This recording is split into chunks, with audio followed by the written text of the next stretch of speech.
আচ্ছা কোনছে আল্লাহ বড় না মানুষ বড়? ধরো গাদা, তুই কার হাতে কার জোড়া দেশ? কুড়ায় আল্লাহ আর কুড়ায় মানুষ।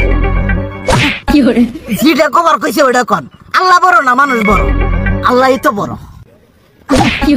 আল্লাহ বড়, তাহলে আল্লাহর কথা না হইনা মানুষের কথা শুনেন কে? তুই কি কইতাছস? কি এর আল্লাহর কথা মানে না মানুষের কথা মানে? হ্যাঁ, কি আর মানুষের কথা শুনেন তাই না? আমনে যে ওইদিনকে ডায়াবেটিসের রোগ নিয়ে হাসপাতালে গেলেন, ডাক্তার আপনারা কত কিছু খাবার না করলো, সব কিছু না খাই এখন চলতেছেন। তাহলে আল্লাহ যে আপনারা কইছে যে হারাম খাবার না, সুদ খাবার না, কই আপনি তো কাম কাজ বাদ দিয়ে এলাকার মধ্যে টাকা পয়সা না গায়ে খালি ওইলে দিয়েই খান, নিজেরা টিয়াও হালাল ভাবে কামাই করেন না। ওই সুদ তো না কটা টিয়া করে লাভ আহে, ওইলে দিয়ে দিয়ে চলেন আর পেটটা বড় বানাইছেন।